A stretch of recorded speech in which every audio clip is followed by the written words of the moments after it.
Apa sih resiko telat bayar di kredit pintar selama 1 tahun? Ya, 1 tahun itu lama sekali, tapi yuk kita akan bahas di video kali ini. Oke, Assalamualaikum warahmatullahi wabarakatuh. Video kali ini kita akan membahas terkait masalah solusi telat bayar atau gagal bayar di aplikasi pinjaman online kredit pintar. Nah, kredit pintar ini merupakan salah satu pinjol yang besar juga di Indonesia, di mana grupnya juga gede, dan kredit pintar ini benar-benar nasabahnya juga lumayan banyak. Tapi ingat, ini adalah sebuah pinjol legal yang mana masih tetap mematuhi peraturan dan aturan yang berlaku. Nah, apa saja sih yang terjadi jika kita telat bayar di kredit pintar sampai 1 tahun? Ini penting banget untuk kalian ketahui, apalagi yang sekarang mau galbe kredit pintar, hampir tidak bisa bayar kredit pintar, atau sudah beberapa bulan lamanya galbe di kredit pintar. Nah, kredit pintar itu kalau kita tahu bahwa mereka itu termasuk ya paling sering kita temui di iklan-iklan di YouTube atau di media sosial lainnya. Ya jelas mereka budgetnya besar dan mereka juga bukan pinjol yang ecek-ecek. Dan intinya banyak banget nasabah. Banyak nasabah artinya banyak juga yang kemungkinan galbay ya. Oke, jadi kita akan bahas satu persatu mulai dari resikonya terlebih dahulu. Karena kita sudah tahu bahwa kredit pintar adalah pinjol legal. Nah, resiko yang pertama pasti akan ada denda. Nah, kalau udah 1 tahun, saya yakin dendanya udah pasti 100%.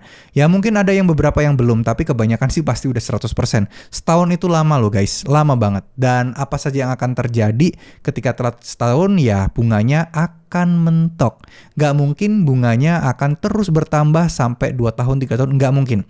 Dan ya pasti ada ketentuan dan pasal-pasalnya. Dimana kalau kita telat bayar di kredit pintar, utang kita 1 juta tidak akan mungkin jadi 50 juta. Tidak akan mungkin jadi 20 juta. Ya paling mentok-mentok 2 jutaan lebih sedikit. Kenapa? Karena ya ada batas maksimum denda itu sampai ke berapa. Nah, mungkin soal denda, bagi teman-teman yang masih belum tahu kapan bisa bayar, ini bukan sesuatu yang menakutkan lagi. Kenapa? Karena ya kita tahu semua lah ya. Ya ngapain sih mikirin denda kalau kita masih belum tahu kapan bisa bayarnya. Nah, pasti yang dipikirkan adalah penagihannya bagaimana, DC lapangannya bagaimana, apakah DC lapangan akan datang ke rumah atau tidak, di kota kalian ada DC lapangannya atau tidak, itu pasti yang akan menjadi pertanyaan yang paling utama. Nah, sekarang kita akan bahas.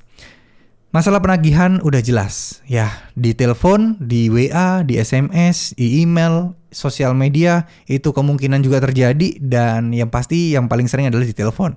Nah kalau udah di telepon kayak gini pasti akan merasa mengganggu banget. Ya memang sih kita yang salah karena kita tidak bisa bayar utang. Tapi menelponnya itu loh, itu memang kayak sengaja membuat kita resah dengan tujuan agar kita bisa segera melunasi utang-utang kita. Namun kalau memang posisi tidak ada uang saat ini, ya mau dikata apa, ya kan? Nah sekarang masalah DC lapangan. DC lapangan bagaimana nih? Apakah ada DC lapangannya? Sayangnya kredit pintar itu termasuk salah satu aplikasi pinjaman online legal yang DC lapangannya hampir tersebar di seluruh Indonesia. Artinya di kota-kota lain pun seperti kota-kota kecil itu juga kemungkinan besar ada.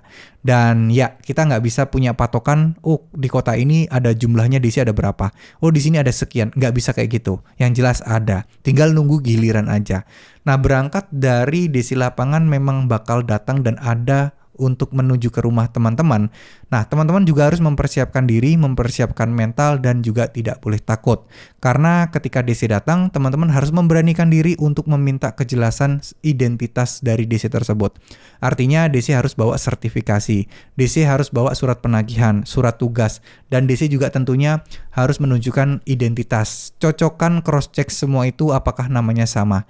Jika ada perbedaan tidak bisa menunjukkan, teman-teman boleh menolak kehadiran mereka. Karena itu yang udah disosialisasikan oleh OJK. Yang ngomong OJK sendiri ya, bukan saya. Dan penting juga buat teman-teman ketahui bahwa ketika kita didatengin DC itu bukanlah sesuatu yang menakutkan. Karena DC itu juga nggak semuanya buruk, DC itu juga ada yang sopan dan ada yang baik. Jadi jangan terlalu melihat yang ada di sosmed-sosmed karena belum tentu DC semua kayak gitu.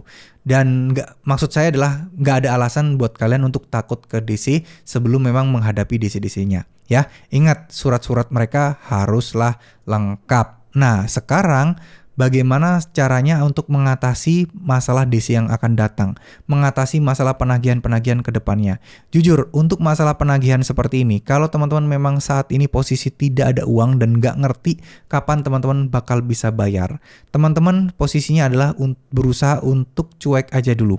Ada penagihan banyak, ada DC datang, berusaha untuk bersikap normal dulu. Ya, minta maaf belum ada uang, tapi nggak usah terlalu ditanggepin yang gimana-gimana.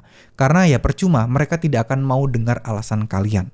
Ya, jadi fokus aja pada apa yang benar-benar bisa membuat menolong diri kalian. Contohnya apa? Contohnya adalah perbanyak ibadahnya, perbanyak solawatnya, perbanyak zikirnya, perbanyak sholat sunahnya seperti sholat tahajud, sholat duha, dan lain sebagainya. Karena ini tidak akan serta-merta memberikan uang di depan mata kalian, enggak. Tapi lebih kepada memantapkan hati kalian, menenangkan pikiran kalian, dan tentunya memberikan kalian petunjuk-petunjuk untuk bisa bangkit dan untuk bisa lepas dari hutang-hutang pinjaman online seperti ini. Jadi, ini penting banget, jangan remehkan soal doa, masalah urusan pinjol, lupakan dulu, galbe aja dulu jika memang belum ada uangnya. Insya Allah kalian akan diberikan jalan, insya Allah Allah akan memberikan teman-teman petunjuk dan rezeki yang melimpah, beserta kesehatan yang luar biasa, sehingga teman-teman bisa menyelesaikan semua utang-utang ini. Amin amin ya robbal alamin. Terima kasih, mohon maaf jika ada salah-salah kata. Wassalamualaikum warahmatullahi wabarakatuh.